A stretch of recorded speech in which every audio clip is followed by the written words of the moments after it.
Bonjour à toutes et à tous. Aujourd'hui, nous allons poursuivre notre analyse de la liberté de John Stuart Mill. La capsule d'aujourd'hui sera consacrée au troisième chapitre, celui sur l'individualité comme un des éléments du bien-être. Je, Comme à l'habitude, j'ai fait un petit PowerPoint. Euh, Vous avez l'ensemble du chapitre 3 ici. J'ai découpé ma présentation en trois éléments. D'abord, l'idée de l'individualité comme finalité. Deuxième élément, l'idée euh, qu'avance Mill selon laquelle euh, il faut tendre à développer des individualités fortes. Et troisième élément, le défi que rencontrent nos démocraties libérales. J'ai introduit une petite citation pour tout de suite nous rappeler l'esprit de ce troisième chapitre. Donc, c'est au début du, euh, du chapitre, là où la règle de conduite n'est pas le caractère propre de la personne, mais les traditions et les coutumes d'autrui.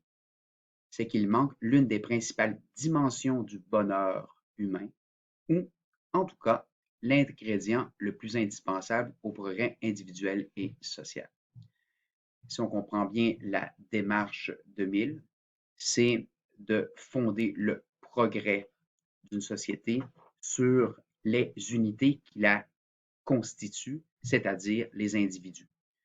Mill se fait donc un défenseur du libéralisme où l'individu joue un rôle fondamental et où le pouvoir doit être laissé le plus possible à l'individu. Premier élément, commençons par l'individualité comme finalité, comme fin. La société devrait viser d'abord à construire ou à développer des individualités fortes.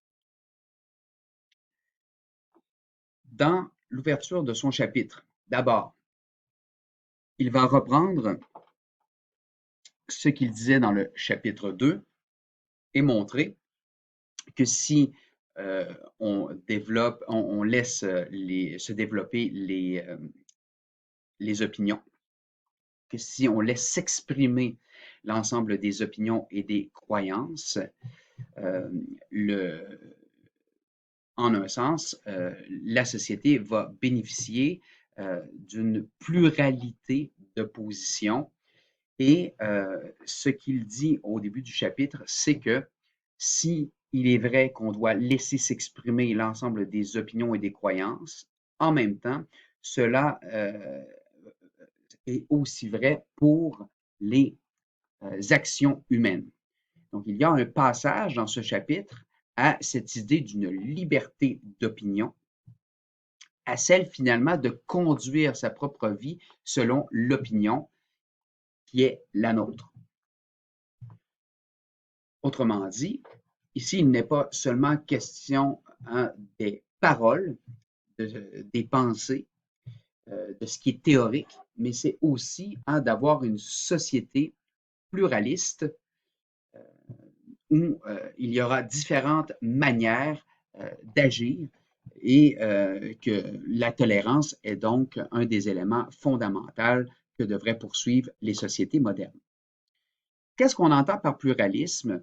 Ceux qui ont de la difficulté avec ce terme, à votre droite ici, vous avez une définition tirée du fameux lexique de sciences politiques de Boudreau et Perron. J'ai oublié un R à Boudreau, je m'en excuse, je le corrigerai euh, lorsque je vous téléverserai le PowerPoint.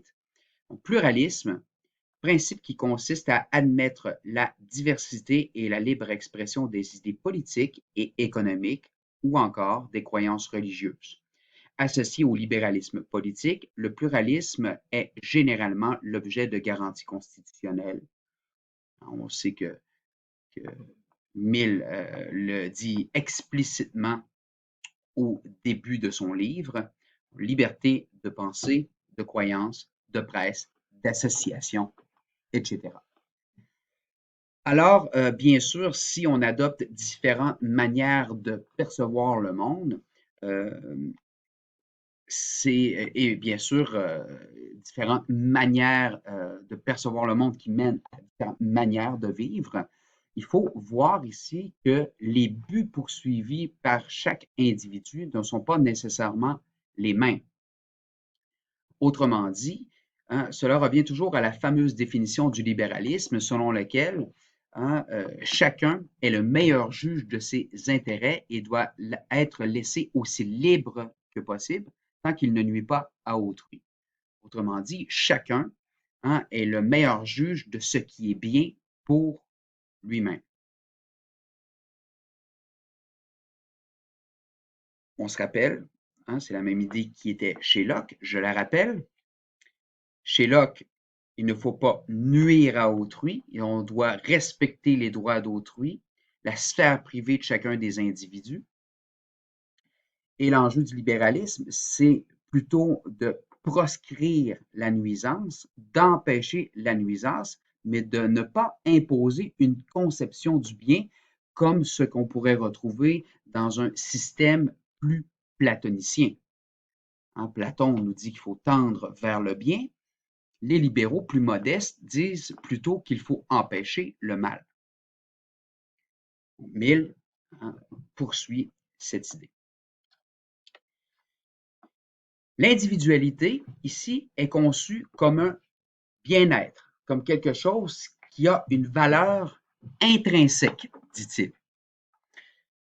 La citation en bas, non, le mal réside dans le fait que les modes usuels de la pensée n'accordent à la spontanéité individuelle aucune espèce de valeur intrinsèque. Pourquoi hein, on devrait accorder au marginal, à celui qui est original, au génie, une valeur plus grande? Bon, peut-être pas plus grande, mais une valeur en elle-même. Disons ça comme ça, pour être un peu plus respectueux de ce qui est dit ici dans la citation. Je reprendrai la page 125 pour peut-être juste clarifier ici ce qu'on entend par les modes usuels de la pensée. Juste un peu plus haut, il dit la chose suivante. Il va dire, si on considérait le libre développement de l'individualité comme étant l'un des principes essentiels du bien-être, si on le tenait non pas comme un élément accessoire de tout ce qu'on désigne par les mots civilisation, instruction, éducation, culture, mais bien comme un élément et une condition nécessaire de toutes ces choses, il n'y aurait pas de danger que la liberté fût sous-estimée et il n'y aurait plus de difficultés extraordinaires à tracer la frontière entre elle et le contrôle social. Autrement dit, quand on dit, et ensuite la citation ici au PowerPoint suit, hein, quand on parle des modes usuels de la pensée, c'est finalement le fait hein, que l'individualité, c'est quelque chose qui est accessoire, qui est utile, qui va servir hein, de temps à autre à faire avancer la société, mais on va souvent oublier qu'il faut favoriser en elle-même cette individualité-là.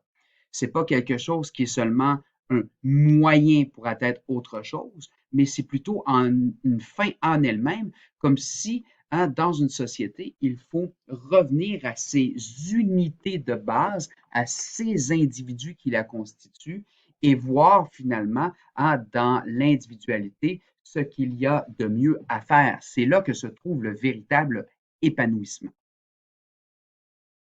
Donc, c'est là le titre hein, que j'ai décidé de mettre, l'individualité comme finalité. C'est un élément du bonheur, dit-il, un ingrédient qui va permettre le progrès individuel, le progrès social, mais il faut le voir comme une finalité en elle-même. C'est pas hein, seulement quelque chose qui est utile pour autre chose. Donc ici, hein, clairement, on est dans une perspective individualiste, hein, le libéralisme qui accorde de l'importance à la souveraineté individuelle. Bien sûr, l'individualité qui se développe permettrait un bonheur. Ici, on pourrait s'interroger, qu'est-ce qu'on entend par bonheur? Certainement pas une simple satisfaction comme un animal, un élément sur lequel Mill reviendra dans un ouvrage ultérieur sur l'utilitarisme.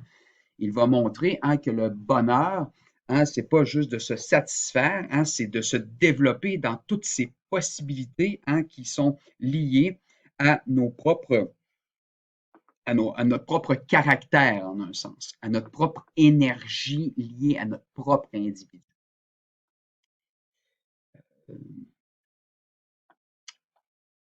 Dernière chose, la notion de spontanéité.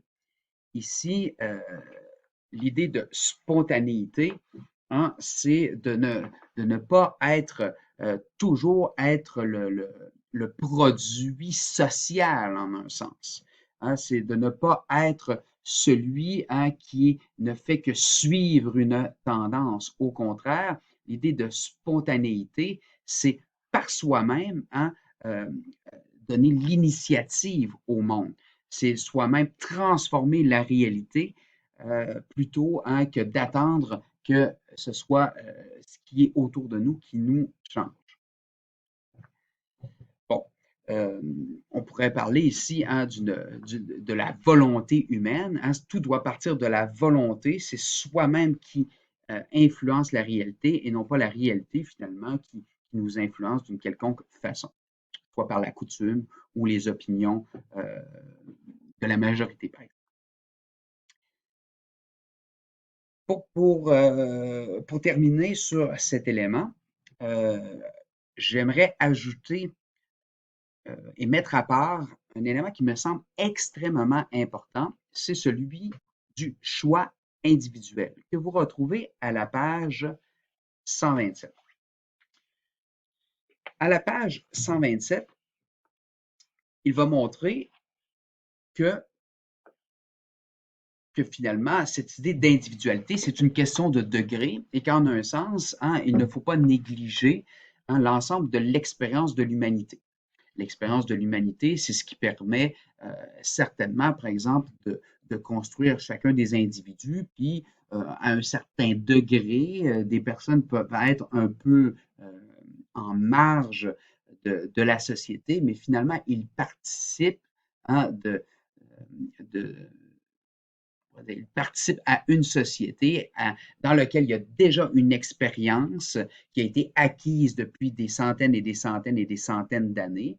Et il ne faudrait pas surestimer la puissance de l'individualité si on accorde que l'humain ne naît pas d'hier et qu'il y a une expérience qui le précède. Or, ce qui est intéressant ici dans l'argument avancé par Mill, c'est que il faut toujours réinterpréter et se réapproprier ou tenter de le faire, de tirer profit de cette expérience humaine. Donc, l'expérience de l'humanité, c'est celle qui doit convenir à soi-même. Et ça suppose ici de réinterpréter cette expérience-là, donc de ne pas seulement se laisser imposer quelque chose, cadrer dans un moule, puis faire en sorte finalement qu'on est peut-être l'élite d'une société, mais qui calque finalement ce qui précède l'individu. Au contraire, ici, il montre que l'individualité, c'est celui qui se réinterprète le monde. Il va dire que cette importance de réinterpréter le monde est liée à trois éléments. D'abord, il va dire qu'il y a un risque que l'expérience d'autrui soit trop étroite ou mal interprétée.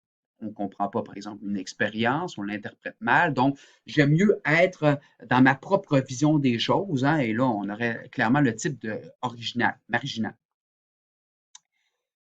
Elle pourrait être étroite aussi, si on se souvient du deuxième chapitre, c'est que souvent, une opinion qui est dominante, ou n'importe quelle opinion, n'a pas toute la vérité aussi. Donc, ça pourrait être une vision un peu étroite qui ne dit pas tout et sa propre vision des choses pourrait dire autre chose du monde. Quelque chose d'ailleurs qui pourrait mener à un progrès. L'autre chose, c'est qu'on pourrait très bien comprendre, par exemple, une expérience quelconque de l'humanité, hein, qui s'incarne, par exemple, dans une croyance, des normes, des opinions, qu'elle ne convient tout simplement pas à ce que nous sommes comme individus, parce qu'on a des désirs, des inclinations particulières. Alors, on pourrait très bien, selon Mill, hein, décider que cette expérience de l'humanité, quand bien même on la comprend et on voit ce qu'il peut y avoir de bon, qu'elle ne nous convient pas et qu'il est mieux, hein, d'agir autrement. Et enfin, et je pense que c'est l'élément, me semble-t-il, qui est essentiel, c'est que il y a un risque que la conformité à la coutume, que l'expérience de l'humanité qui est présente et qui s'est cristallisée dans une coutume, vienne éteindre, dit-il, les qualités essentielles de l'être humain. De ces qualités, on a la faculté de perception, du jugement, du discernement, de l'activité intellectuelle, de la préférence morale. Toutes ces facultés, il faut bien le voir, c'est l'idée de mon titre ici, l'importance du choix individuel, c'est que Mill nous dit qu'il faut choisir. Il ne faut pas, hein, toujours imposer, même à l'enfant, par exemple, hein, quelque chose sans le faire décider. Il faut qu'il use de son propre jugement, de son propre discernement. Il ne faut pas qu'il ne fasse qu'imiter, par exemple, ce que ses parents vont faire. Il faut à un moment donné que l'enfant lui-même, et plus tard, bien sûr, l'adolescent ou le jeune adulte, puisse choisir, discerner par lui-même ce qu'il juge bon ou mauvais de l'expérience qu'on lui offre, que l'expérience que les autres lui offrent, que ce soit ses parents, l'école, etc. Autrement dit, on est individuel pleinement que lorsqu'on met en action les choix, que lorsqu'on choisit quelque chose, quand bien même, par exemple, ce soit quelque chose qui est différent de l'expérience de l'humanité ou quelque chose qui pourrait même corroborer ou être identique à ce que nous dit l'expérience de l'humanité, dans la mesure où on le fait en pleine conscience en l'ayant choisi. Sartre, par exemple, hein, irait clairement dans ce sens-là. On choisit toujours. Hein, on choisit toujours. Euh, et il faut finalement, hein, si on veut véritablement se développer, prendre conscience qu'on doit toujours faire un choix. Et là, me semble-t-il que souvent, c'est pas ce qu'on retrouve dans une société comme la nôtre, où on se laisse plutôt porter, hein, par les courants. On verra ça dans quelques instants.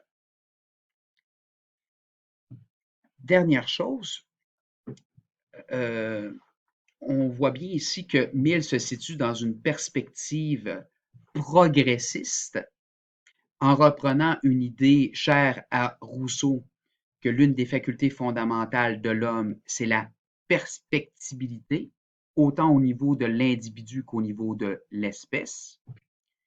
Et qu'en ce sens-là, hein, il ne faut pas, hein, seulement imiter. J'ai mis ici un fameux singe avec une machine, hein, qui est une anecdote que peut-être certains de vous connaissent. Euh, c'est une anecdote, hein, où on aurait un singe, hein, euh, qui peut qui écrit quelque chose à l'infini, hein, sur une machine.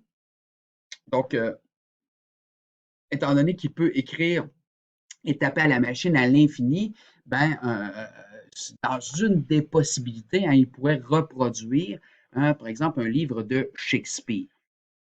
Or, à imiter un livre, il aurait beau faire quelque chose qui est pareil ou identique, on voit bien, par exemple, que tout l'esprit qu'on retrouve chez un Shakespeare ne pourrait jamais être présent chez celui qui l'imite d'une manière mécanique.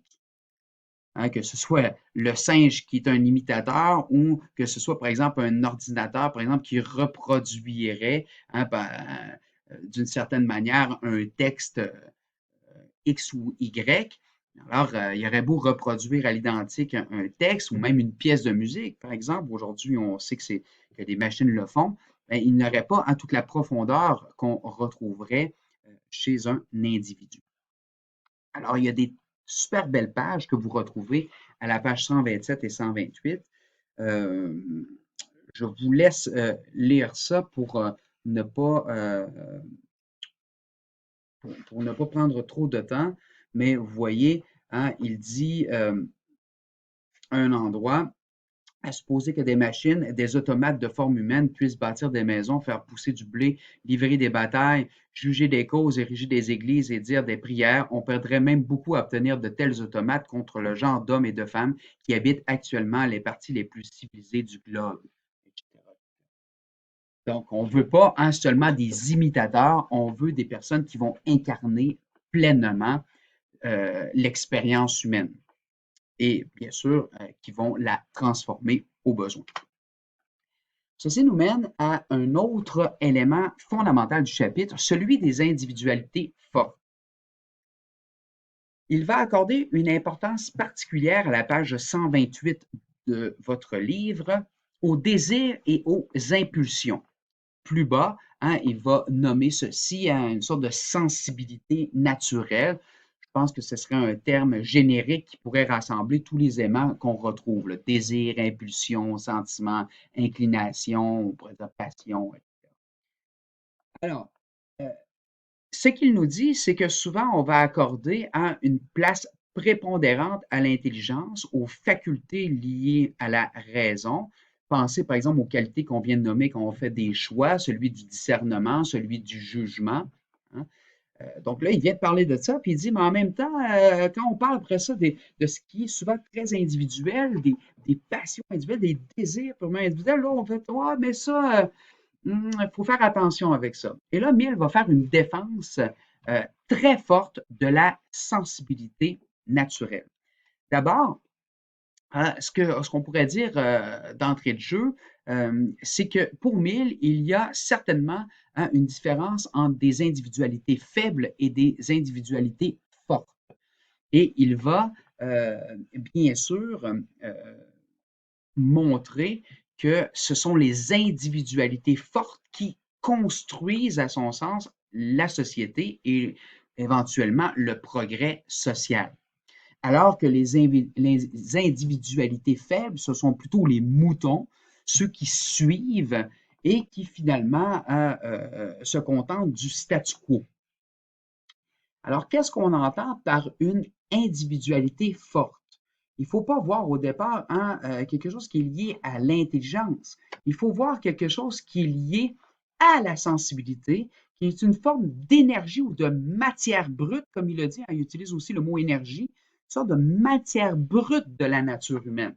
C'est comme si on avait un réservoir qui nous pousse à agir. Ça fait pratiquement penser, bien sûr, à l'idée de Hobbes.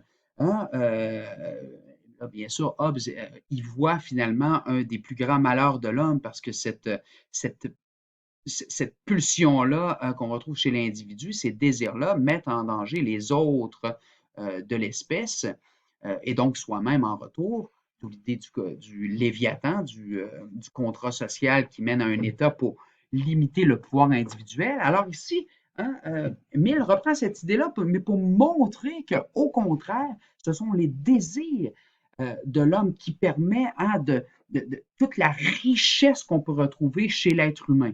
C'est eux qui mettent en branle l'humanité en un temps.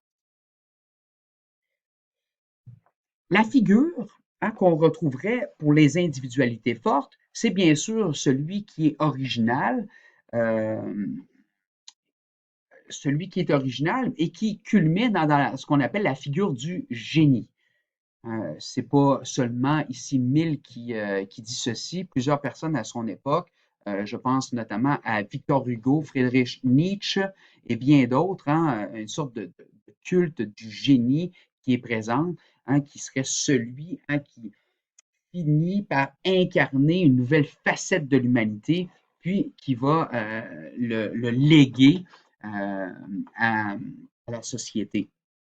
Alors, qui est cet original-là ou ce génie-là? c'est celui d'abord, dit-il, qui est capable d'une initiative, celui qui est capable de créer un nouveau commencement. Et là, je pense qu'il faut bien avoir ça à l'esprit. C'est une idée qu'on retrouvera d'ailleurs chez une autre philosophe que j'aime bien, Hannah Arendt, qui va montrer que la liberté humaine repose sur cette capacité d'initiative, de faire un nouveau commencement. Or, si on veut faire progresser les choses, si on veut changer quelque chose, il faut bien introduire du nouveau dans la société. Or, c'est seulement les individualités fortes qui en seraient capables. Certaines personnes pourraient le contester pour voir que finalement, les nouveaux commencements, ce ne serait pas seulement le produit de certains individus, mais de plusieurs individus. Mais ici, Mill essaie de montrer, de mettre l'accent sur le fait que les individualités fortes, ce sont elles qui transforment le monde. J'ai mis une sculpture de Michelangelo, son fameux Moïse. Bon, on pense finalement à Moïse qui a libéré les Juifs. On penserait à d'autres figures très grandes comme Jésus finalement qui a construit toute une nouvelle morale et qui a transformé l'ensemble de notre société. On peut penser à Socrate qui a fondé en un sens la philosophie avec cette idée de la fameuse simple ignorance. Alors, tous ces personnages-là, de manière plus moderne, on pourrait penser par exemple à Nelson Mandela qui a, qui a mis fin à l'apartheid. Donc, ça prend ces individualités fortes pour transformer la société. Ils vont instaurer de nouvelles pratiques. Autrement dit, il ne peut y avoir de progrès social que lorsque on redonne toute l'énergie ou qu'on fait en sorte que les unités puissent se développer à leur maximum. Et bien sûr, il va revenir sur une idée développée au deuxième chapitre, au moins les personnes, les individualités fortes, les petits génies, ils vont être capables de conserver les bonnes choses et de raviver le sens des opinions et des croyances. S'ils sont capables de voir la vérité d'une pratique quelconque, ben, ça ne sera pas lettre morte. Il va ramener à vie en montrant pourquoi c'est si essentiel. Il y a l'idée, si vous voulez, de la vitalité qu'on retrouvait dans le deuxième chapitre.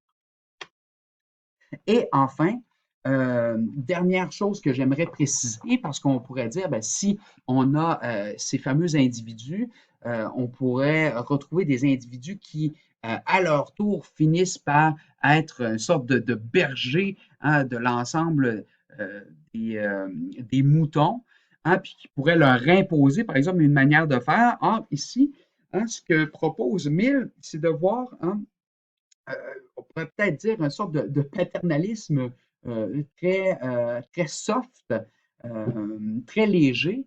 Il faudrait finalement que ces individualités fortes servent de guide, mais non pas qu'ils deviennent des tyrans. Donc, ils ne doivent pas imposer, bien sûr, quelque chose aux autres, parce que là, on retrouverait le même problème de l'uniformisation.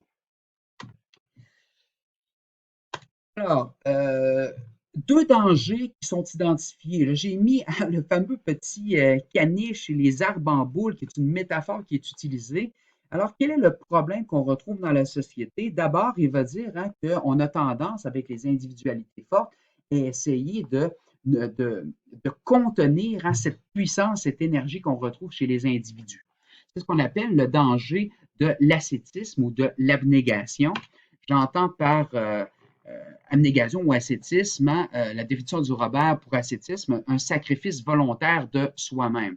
Autrement dit, on laisse tomber ses désirs, on essaie de contenir le plus possible ses désirs, ses passions, ses impulsions, puis on essaie d'être le plus sobre possible en un sens. Or, Mill nous montre que ceci est extrêmement dangereux parce que ça serait le déclin des individualités fortes.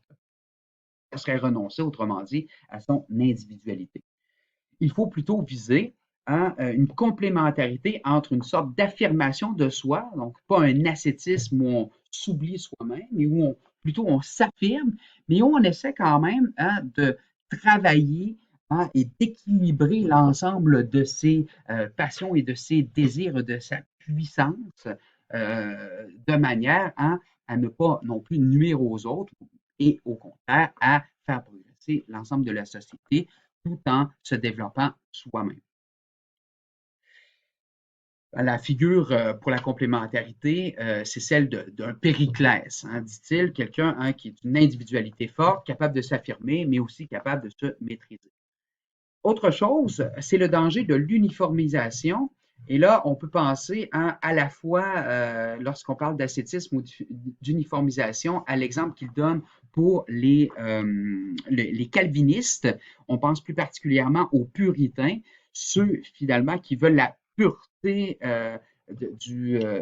des mœurs en un sens, donc une sorte d'abnégation très forte et de contrôle des désirs de sorte de contrôle extrême de soi-même. Alors, il va montrer que cette tendance-là, qui est très forte à son époque, sous la reine Victoria, c'est une sorte de danger du dressage ou de la domestication. J'utilise cette idée de la domestication, je pense, aux arbres en boule. Un arbre en boule qui est tout taillé, finalement, qui est tout beau, mais c'est pas ça qui va transformer la société. On va finir au mieux à être une sorte de caniche tout, tout bien, tout bien mis, mais c'est pas ça qui va transformer la société. Il va parler aussi des nains, c'est-à-dire de ceux qui sont, sont rétrécis, ceux finalement qui ont une vue très courte, ceux qui ne sont pas capables de, de, de transformer les choses parce qu'ils sont noyés dans l'ensemble de la masse. Le danger, ce serait donc de perdre la force des unités qui constituent finalement la société. Ici, il faut voir que Mill propose une société où c'est l'individu qui constitue la fibre, la fibre de notre monde. Donc, l'homme est d'abord un individu et non pas un être social. En même temps, on le sait, Hobbes l'avait déjà compris, qu'il y a des limites à l'individualité. Même pour Hobbes, c'est plus dramatique parce qu'on finit par donner sa liberté ou sa souveraineté à l'État qui devient souverain sur les individus, alors que Locke va plutôt montrer qu'on peut tout simplement empêcher les autres de nuire et que l'État a à intervenir seulement si on nuit à autrui. Donc, c'est le principe de non-nuisance ici qui jouerait le rôle fondamental pour ne pas que les individualités fortes nuisent à la société ou détruisent la société. Enfin, pour compléter, le défi de la démocratie libérale ici apparaît clairement. On se souvient que j'ai traité déjà de cette idée de la démocratisation. Ici, il va préciser un peu sa pensée. D'abord, il faut voir qu'il y a une spécificité aux sociétés modernes, les sociétés modernes des démocraties libérales qui apparaissent, parce que dans un monde prémoderne, on a plutôt l'idée d'un système aristocratique qui favorise une caste d'individus puissants et où finalement le danger, c'est de contrôler ces individualités fortes, qui risquent finalement, c'est ceux qui sont au pouvoir, puis qui sont considérés comme un ennemi parce qu'on ne sait jamais s'ils vont nous attaquer en un sens. Et dans un monde moderne, c'est plutôt l'inverse qui se produit, car dans un processus de démocratisation, on va plutôt avoir une absence d'individualité forte. De plus en plus, ces individualités fortes vont disparaître, vont être noyées dans la coutume qui apparaît. Ici, Mill se fait disciple de son ami Tocqueville. Les liens à Tocqueville sont manifestes, il le cite lui-même. Alors d'abord, il y a le danger, bien sûr, de la tyrannie de la majorité, du despotisme ou de l'empire de la coutume ou de l'opinion. Qu'est-ce qu'on entend par là? C'est simple, c'est lorsque c'est la quantité de personnes qui adhèrent à quelque chose qui fait sa puissance et non pas la qualité, par exemple, d'une opinion que je peux avoir ou d'une croyance parce que je peux la justifier, la clarifier, puis lui donner une signification. Donc, le danger de la tyrannie de la majorité, hein, c'est de donner tout le poids à la quantité de personnes qui y adhèrent plutôt hein, que voir la qualité même d'une opinion euh, qui s'enracine chez un individu. Pensons par exemple aux problèmes qui sont donnés ici par Mill, les médias de masse. Ben, dans les médias de masse, ce qu'on retrouve dans les journaux de son époque, puis pensons aujourd'hui à les médias aujourd'hui, les médias sociaux, euh, bien entendu, on finit par être un petit individu hein, qui se colle à son propre réseau, à sa propre masse, si on veut, et on finit par adopter l'opinion hein, du groupe à laquelle on adhère. Et autre chose, hein, le fameux phénomène de mode, ah, ben, les choses changent quand même un peu.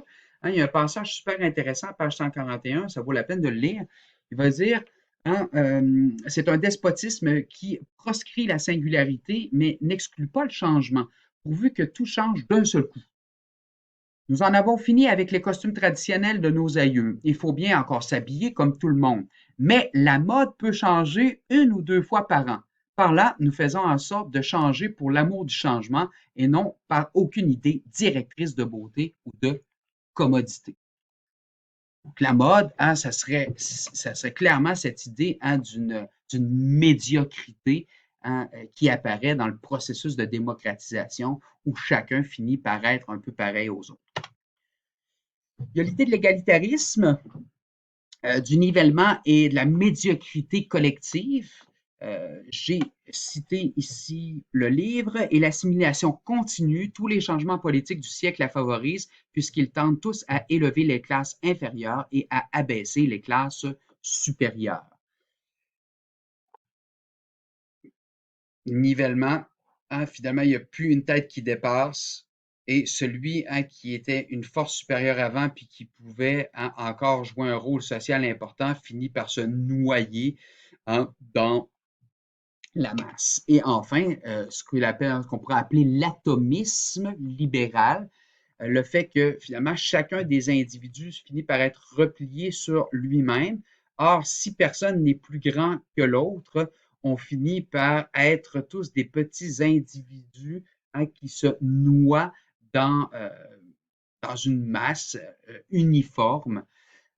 Et là, hein, on sait que Mill ici pense à la Chine. Il cite lui-même hein, une sorte de peuple hein, où tout le monde est à peu près pareil hein, et où est, la coutume et l'opinion dominante est imposée d'une certaine façon à tout le monde.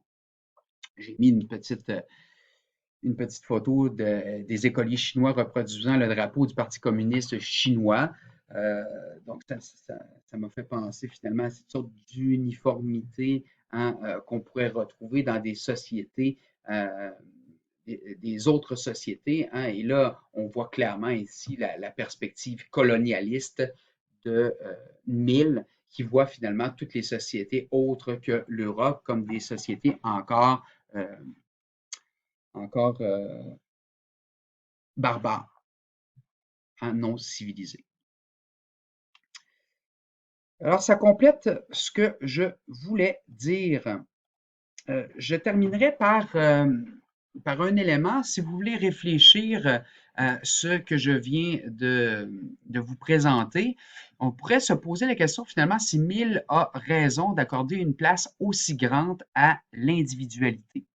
On pourrait penser, par exemple, à la critique que ferait un Marx lorsqu'il parle des Robinsonades, lorsqu'il montre finalement que la société d'aujourd'hui, la société libérale capitaliste, essaie finalement de concevoir un individu séparé des autres, alors finalement que l'humain n'existe et n'est capable de faire quelque chose parce qu'il est au sein d'une société. Alors, on peut se poser la question, est-il vrai que finalement, ce sont les individualités fortes qui construisent la société? Est-ce que c'est vrai ça?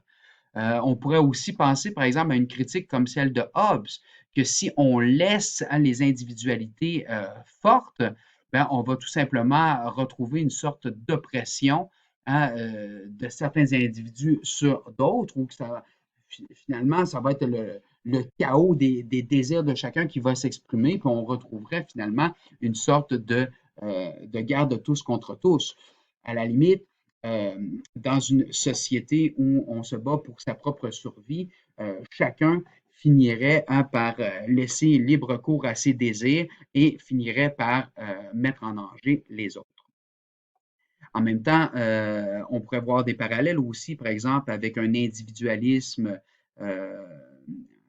un individualisme qu'on retrouve chez l'anarchisme, qu'on retrouve par exemple chez Proudhon, où l'individu devrait être laissé libre de faire ce qu'il veut, puis on demanderait à l'État de se retirer le plus possible et à la société de ne pas lui imposer quelque chose. Donc là, il y a de nombre de liens qu'on peut faire. Je vous laisse réfléchir à ceci. Euh, on aura certainement l'occasion d'en discuter dans mon cours ou vous aurez l'occasion d'en discuter dans le cours de Raphaël ou de Émile. Merci.